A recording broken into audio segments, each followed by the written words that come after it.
আমন্ত্রিত অতিথিদের তালিকায় গণমাধ্যম কর্মীরা আছেন, তারকা এবং সিনেমার কুশলীরাও। সবাই এক হওয়ার এই দৃশ্যটা স্টার সিনেপ্লেক্সের উত্তরা শাখার। উপলক্ষ ছিল ঈদের সবচেয়ে আলোচিত সিনেমা বরবাদের বিশেষ প্রদর্শনী। বরবাদ মুভি নাইট শিরোনামে যার আয়োজন করে প্রযোজনা প্রতিষ্ঠান রিয়েল এনার্জি প্রোডাকশন। বিশেষ দিনের সে আয়োজনে সবার জন্য বাড়তি পাওনা ছিল বরবাদের লুকে ছবির নায়ক শাকিব খানের উপস্থিতি। প্রত্যেকটা শ্রেণী পেশার মানুষকেই কিন্তু সিনেমাটা নাড়া দিয়েছে, ভালো লাগছে এবং সবাই একবারকে স্বীকার করছে, ইয়েস আমাদের সিনেমা অনেক এগিয়ে গেছে। এখন আমরা প্রাউড করে বলতে পারি আমাদের সিনেমা নিয়ে আমরা গর্ববোধ করি। দেশের মানুষ গর্ববোধ করছে, যেমন দেশের বাইরের মানুষ গর্ববোধ করছে যে আমাদের আর বাইরের ভিনদেশি সিনেমা দেখতে হবে না।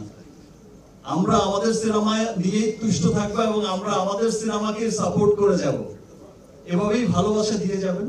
আমরা যখন বিগ সুপারস্টারদের কথা শুনি, রজনীকান্ত বা আরো বড় বড় স্টারদের, তখন তাদের বেলায় শুধু শুনেছি এই জীবন, এই আজ পর্যন্ত শুনে এসেছি যে মিডনাইট শো চলে এসেছে রাত 12টা থেকে রাত 1টা থেকে শো চলে। আমার ক্যারিয়ারের এই প্রথম সিনেমা, এবং আমি শুনিও নি কখনো যে বাংলাদেশের কোন সিনেমার কখনো মিডনাইট শো চলেছে, মানে রাত 12টা থেকে রাত 3টা পর্যন্ত। এদিন দেশের শীর্ষ এই নায়ক গণমাধ্যম কর্মীদের যেমন জানিয়েছেন ছবির সফলতার গল্প, তেমনি জানালেন একই প্রযোজকের সাথে নতুন আরেক ছবির খবর।